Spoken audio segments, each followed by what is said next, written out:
Hello friends, स्वागत है आप सभी का आपके अपने यूट्यूब चैनल में। आज 16 जनवरी को एसएससी जीडी का फर्स्ट शिफ्ट का एग्ज़ाम समाप्त हो गया है। रियल क्वेश्चन जो पूछे गए थे फर्स्ट शिफ्ट में वो सभी क्वेश्चन आ चुके हैं मेरे पास, तो सभी क्वेश्चन आपको करवाऊंगा इस वीडियो में। सभी क्वेश्चन 100% रियल हैं। इस बात पे वीडियो को लाइक के साथ कंटिन्यू कीजिएगा। जिन्होंने भी अभी तक इस वीडियो को लाइक नहीं किया है, एक साथ लाइक बटन दबा दीजिए और लाइक करने के साथ साथ वीडियो को आपको दबा के शेयर करना है सभी दोस्तों तक पहुंचाने के लिए। रोज़ाना एसएससी जीडी का एग्ज़ाम एनालिसिस सबसे अच्छा और सबसे रियल देखने के लिए चैनल को ज़रूर सब्सक्राइब कर लीजिए और बेल आइकन को भी ऑन कर लीजिए। तो चलिए स्टार्ट करते हैं फर्स्ट क्वेश्चन से। पहला ही क्वेश्चन आपसे पूछा गया राज्यपाल से करंट अफेयर का कि who is West Bengal governor.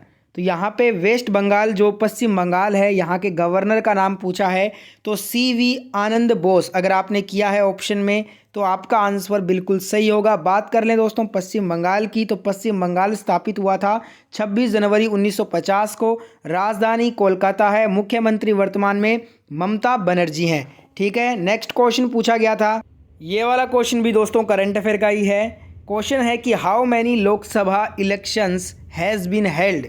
Question exact ये था कि 2022 तक कुल कितने लोकसभा चुनाव हो चुके हैं, तो इसका आंसर होगा 17। टोटल 17 लोकसभा चुनाव हो चुके हैं। 2019 में जो लोकसभा का चुनाव हुआ था वो 17वां लोकसभा चुनाव था, तो इसका आंसर क्या होगा 17वां। नेक्स्ट क्वेश्चन देख लेते हैं। एक क्वेश्चन आया था कि कौन सा देश कॉमनवेल्थ गेम्स में भाग नहीं लेता है। Which country does not participate in Commonwealth game.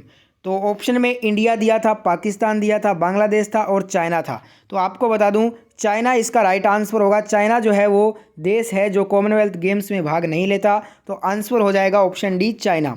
बात कर लें दोस्तों कॉमनवेल्थ गेम्स की, तो मालदीव जो है ना वो राष्ट्रमंडल का 54वां सदस्य देश बन गया है। 28 अप्रैल 1949 को 8 देशों ने मिलकर आधुनिक कॉमनवेल्थ की स्थापना की थी। ये देश हैं यूनाइटेड किंगडम, ऑस्ट्रेलिया, भारत, दक्षिण अफ्रीका, कनाडा, श्रीलंका, न्यूजीलैंड और पाकिस्तान। अगला क्वेश्चन आया था कि भारत में जीएसटी कब लागू हुआ था। गुड एंड सर्विसेज जो टैक्स है ये भारत में 1 जुलाई 2017 को लागू हुआ था, तो राइट आंसर क्या होगा 1 जुलाई 2017। नेक्स्ट क्वेश्चन आया था 1976 में संविधान संशोधन करके क्या जोड़ा गया था। ये क्वेश्चन लगभग आपके 5 से भी ज़्यादा बार रिपीट हो चुका है इस जीडी एग्ज़ाम में। तो 1976 में 42वां संशोधन किया गया था सरदार स्वर्ण सिंह समिति की सिफारिश पर, और इसमें 10 मौलिक कर्तव्यों को शामिल किया गया था। और इस समय देश में आपातकालीन लगा हुआ था और देश के प्रधानमंत्री थे इंदिरा गांधी। ठीक है, तो 10 मौलिक कर्तव्य जोड़ा गया था 42वां संशोधन करके 1976 में, तो यही आपका आंसर होगा। नेक्स्ट क्वेश्चन आया था जलियांवाला बाग हत्याकांड से क्वेश्चन था, एग्जैक्ट सवाल नहीं मिल पाया है, बताइएगा एग्जैक्ट सवाल क्या था। अगर ये पूछा है कि जलियांवाला बाग कहाँ पे हुआ था, तो सबको पता है अमृतसर पंजाब में हुआ था। अमृतसर के स्वर्ण मंदिर के पास का एक छोटा सा बगीचा है जहाँ 13 अप्रैल 1919 को brigadier general Reginald Edward Dyer के नेतृत्व में अंग्रेजी फौज ने गोलियां चला के निहत्थे महिलाओं और बच्चों सहित सैकड़ों लोगों को मार डाला था और हजारों लोगों को घायल कर दिया था। तो जलियांवाला बाग हत्याकांड कब हुआ था 13 अप्रैल 1919 को। कहाँ हुआ था, अमृतसर पंजाब में। नेक्स्ट क्वेश्चन आया था कि नुआखाई जो पर्व है ये कहाँ का त्यौहार है, ये सवाल आया था। तो नुआखाई पर्व की बात करें तो ये उड़ीसा, अगर ऑप्शन में था तो उड़ीसा आपका राइट आंसर होगा। अगर उड़ीसा नहीं होगा ऑप्शन में तो छत्तीसगढ़ जरूर मिलेगा आपको। नुआखाई ओडिशा का प्रमुख लोक पर्व है। यह पर्व पश्चिम ओडिशा के सीमावर्ती छत्तीसगढ़ में भी मनाया जाता है। ठीक है, एक क्वेश्चन आया था सौरमंडल में सबसे बाहरी ग्रह कौन सा है। सबसे बाहरी जो ग्रह है सौरमंडल का वो वरुण ग्रह है, तो वरुण ग्रह आपका राइट आंसर होगा। बात कर लें दोस्तों इसके केंद्र में सूर्य है और सबसे बाहरी सीमा पर वरुण ग्रह है। बुध की बात करें तो ये सूर्य से सबसे निकट स्थित और आकार में सबसे छोटा ग्रह है। बृहस्पति हमारे सौरमंडल का सबसे बड़ा ग्रह है। मंगल इसे लाल ग्रह के नाम से भी जाना जाता है। ठीक है दोस्तों, बढ़ते हैं अगले क्वेश्चन की तरफ।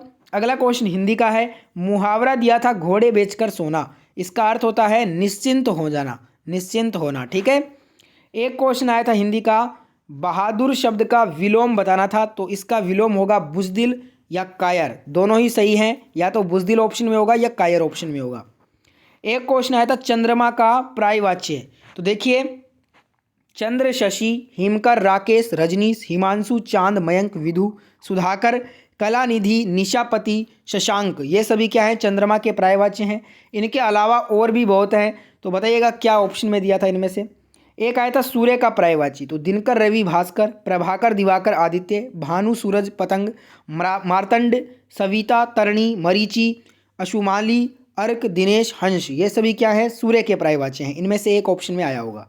नेक्स्ट आया था कि सूर का विलोम बताओ, तो सूर का विलोम हो जाता है असुर। एक क्वेश्चन आया था, मुहावरा दिया था, बाँछे खिल जाना। बाँछे खिल जाना मुहावरे का अर्थ क्या होगा, तो इसका अर्थ होता है बहुत प्रसन्न होना, बहुत प्रसन्न होना, ठीक है। एक क्वेश्चन आया था यहाँ पे, कनिष्क के दरबारी कवि का नाम बताना था, जो कि बुद्ध चरित्र के लेखक भी हैं।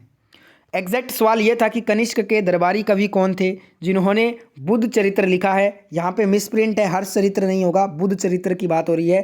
तो देखिए, जो कनिष्क के दरबारी कवि थे उन्हीं से आपको पता चल गया होगा, अश्व घोष की बात हो रही है। सेकंड टाइम रिपीट हुआ है जीडी एग्जाम में ये क्वेश्चन, और ये सभी क्वेश्चन प्रैक्टिस सेशन में हमने किए हैं, तो गलत होने का कोई सवाल ही नहीं पैदा होता।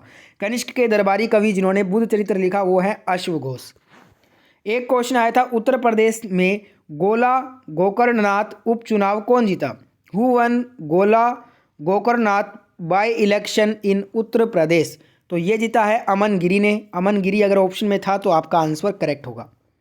एक क्वेश्चन पूछा गया, पौधों में क्लोरोप्लास्ट का रंग कैसा होता है। बहुत ही आसान question, what is the colour of chloroplast in plants. जो क्लोरोप्लास्ट का रंग होता है वो हरा होता है, तो हरा अगर ऑप्शन में था तो वही करेक्ट आंसर है। एक सवाल आया था, रोग का पर्यायवाच्य, तो रोग का पर्यायवाच्य होता है व्याधि, बीमारी, रुग्णता, अस्वस्थता, ये सभी क्या हैं, रोग के पर्यायवाच्य हैं।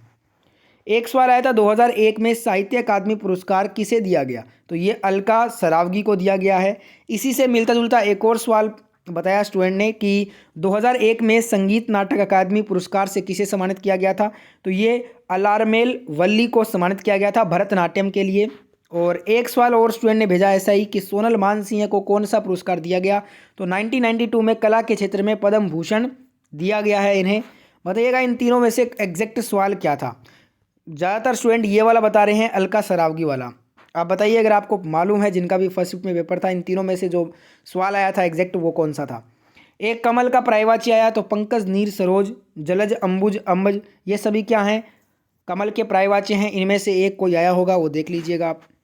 एक क्वेश्चन था कि शतरंज खिलाड़ी प्रणव आनंद का संबंध किस राज्य से है, तो इनका संबंध दोस्तों बेंगलुरु कर्नाटक राज्य से है, तो बेंगलुरु कर्नाटक आपका राइट आंसर होगा।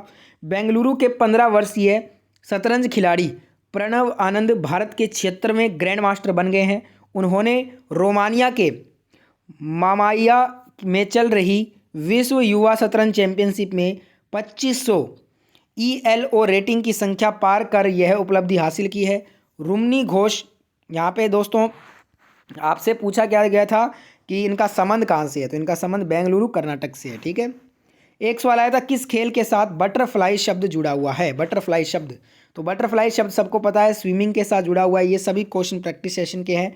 बटरफ्लाई स्विमिंग बटरफ्लाई के किक के साथ होती है, जिसे डॉल्फिन किक के रूप में भी जाना जाता है। खेल का नाम पूछा था हमसे, तो स्विमिंग इसका राइट आंसर होगा। अन्य जो है ना, जैसे बात कर लें डबल ड्रॉप की, तो इसका संबंध बैडमिंटन से है। ड्रिबलिंग का संबंध बास्केटबॉल से है। बाउल रेखा का संबंध बिलियर्ड्स से है। कॉन ऑफ स्विंग, इसका संबंध है जिम्नास्टिक से। कोकोआ का संबंध जूडो से है। और फ्री स्टाइल का संबंध है स्विमिंग से, ठीक है। अगला सवाल आया था हिंदी का, जिसकी कल्पना न की जा सके उसके लिए एकल शब्द, जिसकी कल्पना न की जा सके वाक्यांश के लिए एकल शब्द होगा अकल्पनीय, उसे बोलेंगे अकल्पनीय। एक सवाल आया था, एल्यूमिनियम धातु का उपयोग किस उद्योग में किया जाता है, तो देखिए एल्यूमिनियम धातु का उपयोग बहुत सारे उद्योगों में होता है, जैसे कि एल्यूमिनियम की पन्नियाँ, सिगरेट, चाय, चॉकलेट लपेटने में, चूर्ण, फ्लैश लाइट बल्बों में प्रयुक्त होता है ये। इसके बाद Mn व W में आदि धातुओं में निष्कर्षण में इसका उपयोग होता है। इसके बाद विद्युत तार बनाने में, बर्तन बनाने में, थर्माइट वेल्डिंग में, अब चाय के रूप में, सिल्वर पेंट्स बनाने में, तो इन सभी में एल्यूमिनियम धातु का उपयोग होता है। बताइएगा इनमें से ही कोई ऑप्शन था या इससे भी कुछ अलग था, बताइएगा।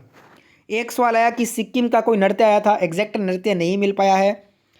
चबरुंग, संगीनी, तामासांगे सेलो, तो यहाँ पे बात कर लें गैनी, ये सभी जो है ना, सिंगमी चाम, ये सभी सिक्किम के नृत्य हैं। इनमें से कोई था या फिर इससे कुछ अलग था, बताइएगा। ये लास्ट में कुछ सवाल एग्जैक्ट नहीं मिले हैं। एक सवाल था कि मेंडलीव ने जब अपना काम शुरू किया तब तत्वों जो है ना वो कितने तत्व ज्ञात थे। तो मेंडलीव ने परमाणु द्रव्यमान के बढ़ते क्रम में उस समय ज्ञात सभी तत्वों को व्यवस्थित किया और यह व्यवस्था एक आवर्त सारणी बन गई।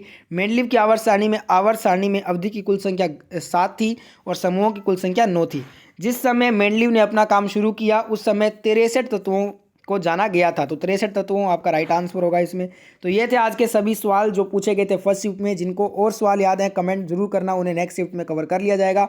आपने इस वीडियो को यहाँ तक देखा, आपका बहुत बहुत धन्यवाद। वीडियो अच्छा लगा तो लाइक करें, शेयर करें, सब्सक्राइब करें। जय हिंद, जय भारत।